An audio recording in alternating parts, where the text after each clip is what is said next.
Kwasa Damansara only a Malay area? Is it only a Chinese area because it's next to Kwasa Damansara? Since it used to be a rubber estate, is it only limited to Indian buyers who are buying into Kwasa Damansara?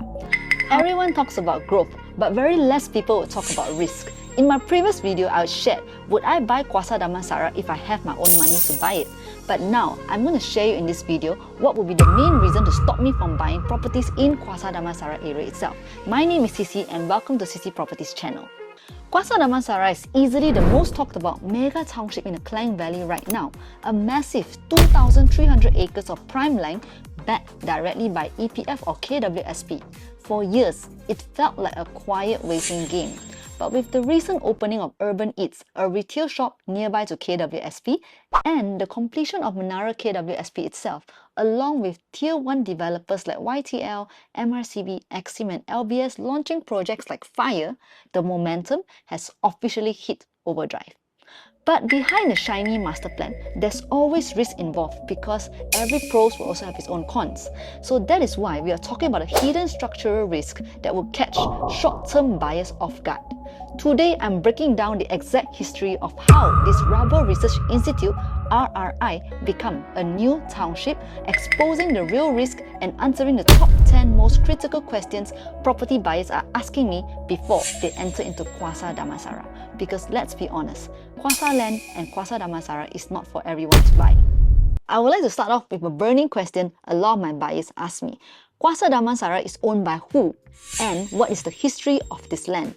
Kwasa Damansara sits on a 2,330 acres of land that formerly belonged to the Rubber Research Institute of Malaysia, RRIM. But in 2012, Kwasa Land, a wholly owned subsidiary of EPF, bought the land to master plan a premium, green, low-carbon smart city. Because EPF is the anchor master developer, the financial backing is practically unshakable. Imagine having a provident fund company to fund a whole township by itself.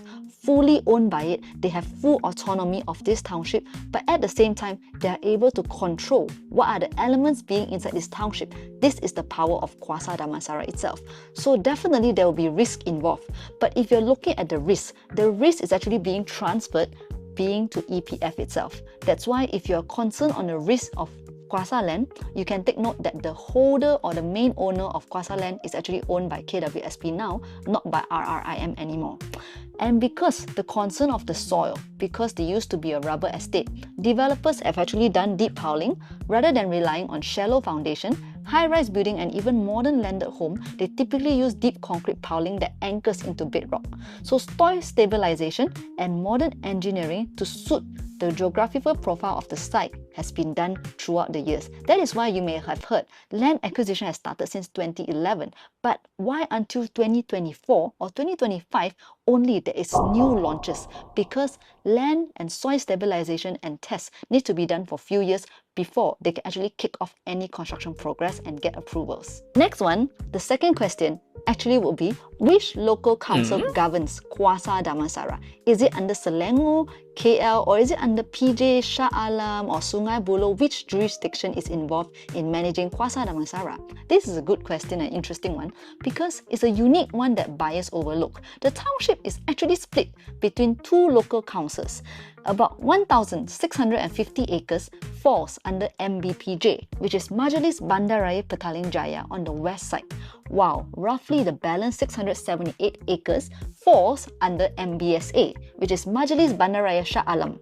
This matters a lot because infrastructure planning, assessment taxes and approvals are managed by two separate major city councils. That is why you would have zoning such as PJ West and PJ East. In PJ West are actually under Kwasa Damansara along with PJ East. But PJ West is currently owned by LBS Group, whereas for PJ East is owned by Park City's Kota Damansara development.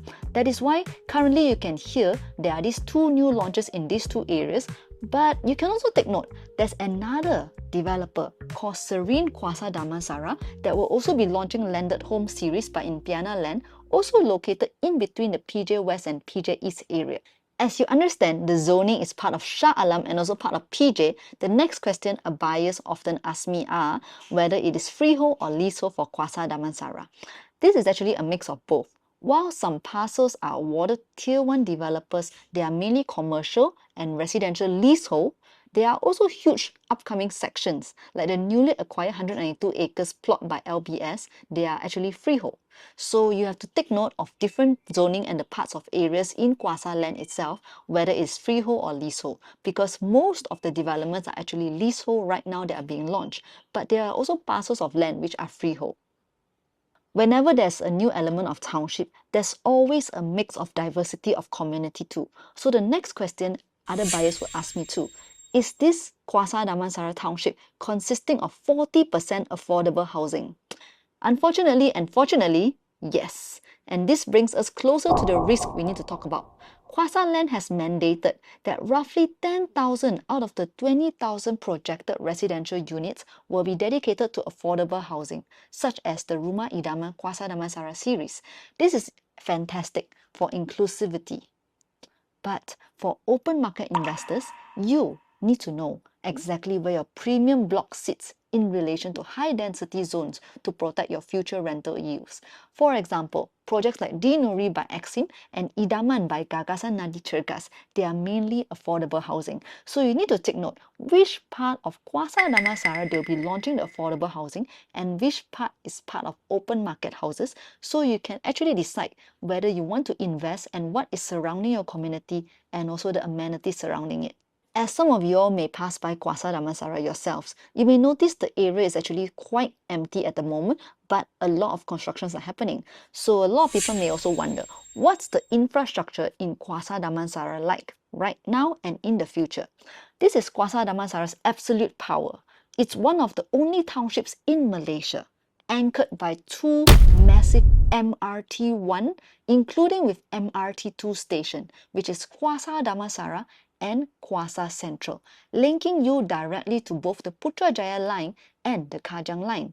You can literally reach TRX, One Utama, Bangsa, even KLCC seamlessly without touching any steering wheel and even without changing any station or train, because with Bangsa you can actually travel to Pavilion Damansara Heights, you can travel to TRX, and you can travel even all the way to Kepong and Damansara Damai, and even reach all the way to Kajang or Cheras with the MRT1 and MRT2 station lines.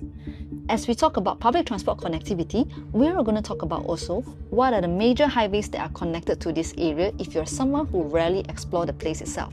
So for Kwasa Damansara itself, you are heavily surrounded by major arteries. You have direct connectivity to the LDP, the North-South Expressway, the NKVE, and the newly completed Dash Highway, which cuts your travel time to Mont Kiara or Kota Damansara down significantly.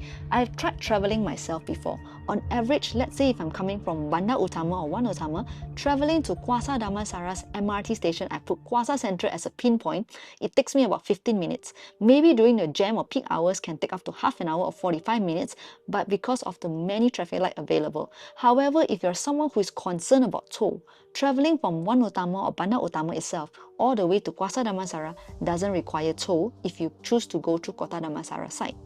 But if you're someone who also wants to travel to KL, then you may need to consider taking the toll, because Dash Highway is very convenient but also may require toll. At the same time, if you're planning to go places like Shah Alam, Sungai Buloh, you don't need to use any highway that needs to pay toll, because they are all interconnected with free access, but at the same time it's also very near to Ara Damansara too. Traveling from Ara Damansara to Kwasa Damansara, I'm connected by the Subang Jaya Airport highway, and this highway takes me about 10 to 15 minutes depending on traffic conditions. The next question that I often get asked is a more controversial question. Is Kwasa Damansara only limited to one particular race of buyers who are buying this property in this area? So this is a more controversial question, but I often get asked a lot about Kwasa Damansara, as people will ask me, is Kwasa Damansara only a Malay area? Is it only a Chinese area because it's next to Kota Damansara? And some people even ask me, since it used to be a rubber estate, is it only limited to Indian buyers who are buying into Kwasa Damansara? However, this is an interesting question that has both good and bad. The good thing is that in this area is actually very diverse right now, because there's allocated zoning of religious land in Kwasa Damansara area itself for Christian, Buddhist and Islamic religion. So it's not only limited to one race or one religion staying or buying in this area. As I'm aware of clients of mine who buy into this township, which are Malay, Chinese and Indian, they purposely buy to move into this area to be nearby to their religious places. As this place is also nearby to Kota Damansara and being 2 stations away from Segi College and Sri Kedu International School, there's multicultural races living in this area. But there's also a downside, which is some properties, they tend to be nearby to religious places like mosque, temple or church. So you may need to take note of any potential congestion during certain time of the days whenever there are religious practices. As for property buyers, there's also one thing they will definitely ask: completion dates of the property, but they'll also be curious, let's say if you're buying into a township, what is the expected completion of this Kwasa Damansara township is going to be like? So I'm going to answer you now. The Kwasa Damansara City Centre or KDCC is a massive 94 acres commercial plot managed by MRCB. This is the first element, which is the KDCC in Kwasa Damansara township, and is designated to include a 1 million square foot shopping mall, signature offices and hotels. So if you're talking about the completion wise, the first residential phase here, Tujuh Residence, will be completing by next year in 2027. And the main commercial will be rolling out within 5 to 10 years. So we're looking at progress within 2030 itself all the way to 2035, because now we're looking at 2026. And this township even mentioned earlier on, they will be completed and will take expected to 2035 for completion. The next question, not commonly asked as people who are familiar with the area, but it may be new for people who are not from the area itself, would be: how close is Kwasa Damansara to the Subang Airport? Actually, Subang Airport is exceptionally close. The township sits just about 4 to 4.5 kilometers away from the Subang Airport. If people are concerned about noise, I've tried myself a few times going to the area. It is not very much impacted by the noise of the airplanes flying around. And even having been to Elmina myself, I can't really hear the noise during the flight itself from the airplane of the Subang Airport. And with the government's ongoing revitalization plans to reintroduce regional jet flights here, this proximity is a massive anchor for business professionals and frequent travelers. Now, this comes to the final part of the Q&A session. Some of my buyers, they still ask me, CC, what are the hidden warning signs that you may need to tell me? So I'm going to share with you right here. Kwasa Damansara, the risk isn't lack of quality or funding. It is the timeline versus the holding power gap. Because a master plan not only takes 1 year, it takes 20 years. If you're a short-term flipper looking to flip property, to buy a property today and exit for a massive profit in 3 years, you are taking a major gamble, because you'll be competing with a massive influx of continuous new phase supply from developers. But if you're looking at wealth preservation and long-term yield play, you must have the holding power to wait for 5 to 7 years construction horizon as the main town centre fully matures. So overall, Kwasa Damansara will be a spectacular success story if you are looking for the right layout and the right holding strategy. You shouldn't look at it as a single project, you need to analyze it plot by plot.